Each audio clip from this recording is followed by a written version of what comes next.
आज हम चर्चा कर रहे हैं पॉलिनोमियल्स बहुपद की एक्सरसाइज 2.2 पर। इसके पहले आपको हम पॉलिनोमियल्स की फर्स्ट एक्सरसाइज 2.1 की चर्चा कर चुके हैं। उसके सभी पार्ट्स आपको समझा चुके हैं, आपको समझ में भी आ गया होगा। अगर नहीं समझ में आया है तो आप कमेंट करके पूछिए, तो हम उसको फिर से समझाएंगे। लेकिन आज हम आपको जो बताने जा रहे हैं वो बताने जा रहे हैं 2.2 एक्सरसाइज। अब 2.2 एक्सरसाइज में है क्या, ये सबसे पहली बात हमें जानकारी लेना है। 2.1 में जब हमने आपको बताया था तो वहां पर हमने आपको बहुपद के बारे में पहचानना बताया था, बहुपद की घातों के आधार पर बहुपद बताया था, बहुपद की पदों के आधार पर बहुपद बताया था, और बहुपद में आपको उसमें हमने एक्स स्क्वायर के कोफिशिएंट्स के बारे में बताया था, उसके कांस्टेंट टर्म के बताया था, उसका एक्स के कोफिशिएंट्स के बारे में बताया था। ये सारी जानकारी आपको कल मैंने दी।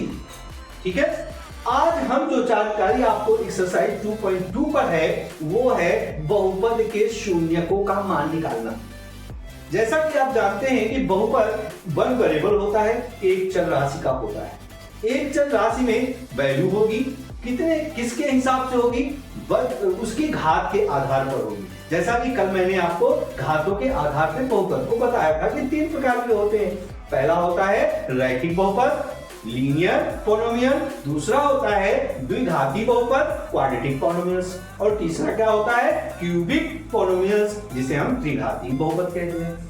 अगर हम रैखिक बहुपद की बात करें, लीनियर पॉलिनोमियल की बात करें, तो ओनली पावर 1 होता है, तो वहां पर उसका सोल्यूशन क्या आएगा, ओनली 1 आएगा। जो भी चर होगा, जो भी आपका वेरिएबल होगा, उसकी एक वैल्यू आएगी। फॉर एग्जांपल ले लेते हैं कि वेरिएबल x है तो x की वैल्यू 1 आएगी। लेकिन अगर वही क्वाड्रेटिक पॉलिनोमियल्स है, द्विघाती बहुपद है, तो वहां पर उसके वेरिएबल्स की वैल्यू 2 आएंगी। मान लीजिए x लेते हैं तो x की वैल्यू 2 आएंगी। इसी प्रकार से अगर क्यूबिक पॉलिनोमियल है, त्रिघाती बहुपद है, तो उसमें कितनी पावर है, 3 है, इसलिए उसकी वैल्यू कितनी आएंगी, 3 आएंगी। मान लीजिए x है तो x की वैल्यू 3 आएंगी। अब इसी पर चर्चा करते हुए हम आपको आगे बढ़ाते हैं। चलिए क्वेश्चन आपको मैं 2.2 का पहला क्वेश्चन लेते हैं। निम्नलिखित पर बहुपद 5x - 4x² + 3 के मान को ज्ञात कीजिए। Find the value of the polynomials 5x - 4x² + 3 in given values x = 0, x = -1 and x = 2। यहां पर बहुपद जो दिया है, इस बहुपद को हम मान लेते हैं। पहले यहां पर हम सॉल्यूशन में चलते हैं और सॉल्यूशन में इस बहुपद को मान लेते हैं px। px बराबर आपका हो गया 5x - 4x² + 3। पहली चीज तो जो हमारा ये पॉलिनोमियल्स होता है उसे हम स्टैंडर्ड फॉर्म में लिख देते हैं। स्टैंडर्ड फॉर्म का मतलब इंक्रीजिंग ऑर्डर में पावर हो या डिक्रीजिंग ऑर्डर में पावर हो। यहां पर आपका न इंक्रीजिंग ऑर्डर में है न डिक्रीजिंग ऑर्डर में है, तो इसे हम इंक्रीजिंग ऑर्डर में नहीं डिक्रीजिंग ऑर्डर में बना देते हैं। कैसे डिक्रीजिंग ऑर्डर में बनाएंगे, या हम इंक्रीजिंग ऑर्डर डिक्रीजिंग ऑर्डर में बनाएं या हम इंक्रीजिंग ऑर्डर में बनाएं। चलिए आपकी बात कर लेते हैं, इसको हम इंक्रीजिंग ऑर्डर बना देते हैं। पहले 3 लिखते हैं, 3 की पावर क्या है, यहाँ पर कांस्टेंट टर्म वेरिएबल की पावर 0 होगी। इसके बाद दूसरा आ जाएगा 5x, यहां पर वेरिएबल x की पावर 1 है, फिर -4x², तो ये हो गया आपका पॉलिनोमियल। ठीक है, अब ये पॉलिनोमियल हो गया। इसके कुल मिलाकर के कितने पार्ट दिए हैं, 3 पार्ट दिए हैं। इन तीनों पार्टों में इस पॉलिनोमियल की वैल्यू फाइंड करनी है। कैसे निकालेंगे, जैसे पहले पार्ट की बात करें, x = 0 गिवन है, और जब x = 0 गिवन होगा तो हमें सबसे पहले क्या करना पड़ेगा, p0 की वैल्यू निकालनी पड़ेगी। और p0 का मतलब जहां जहां पर x की वैल्यू है वहां पर हम 0 सब्स्टिट्यूट कर देंगे। जैसे यहां पर 3 हो गया, +5 x की जगह पे 0, -4 x की जगह पे 0, पावर 2 है, 2 कर दिया।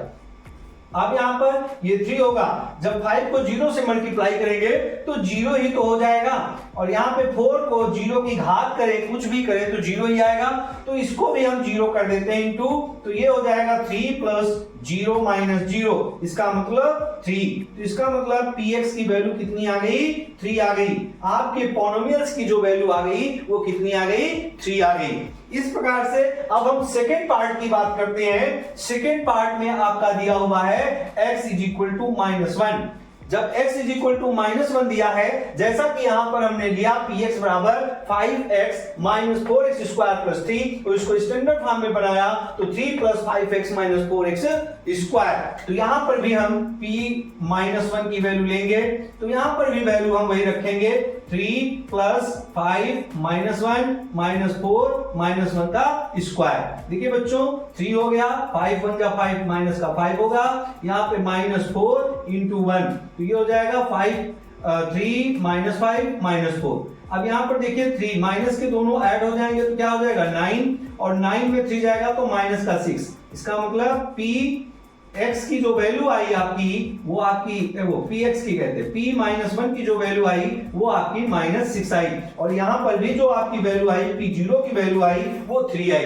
इसका मतलब है कि बहुपद में अगर x is equal to 0 substitute कर देते हैं तो उसका मान 3 होगा, अगर x इज इक्वल टू -1 रख देते हैं तो उसका -6 वैल्यू होगा। इसी प्रकार से इसके थर्ड पार्ट की चर्चा कर लेते हैं। थर्ड पार्ट इसका है x इज इक्वल टू 2, तो यहां पर भी प्रोसेस वही होगा, हम क्या लेंगे p2 बराबर x की जगह पे क्या रख देंगे, यहां पर 3 तो वही रहेगा, प्लस 5 रहेगा, फिर यहाँ 2 आ जाएगा, -4 2 की पावर 2, ये हो जाएगा 3, और 5 2 जा 10 प्लस 10 -4 2 2 जा 4, ये हो जाएगा 13 -4 4 जा 16, 16 में 13 गया तो माइनस का 3। इसका मतलब p2 की वैल्यू आपकी क्या आ गई, -3 आ गई। इस प्रकार से ये पहला क्वेश्चन आपका कंप्लीट हो गया। ठीक है, चलिए।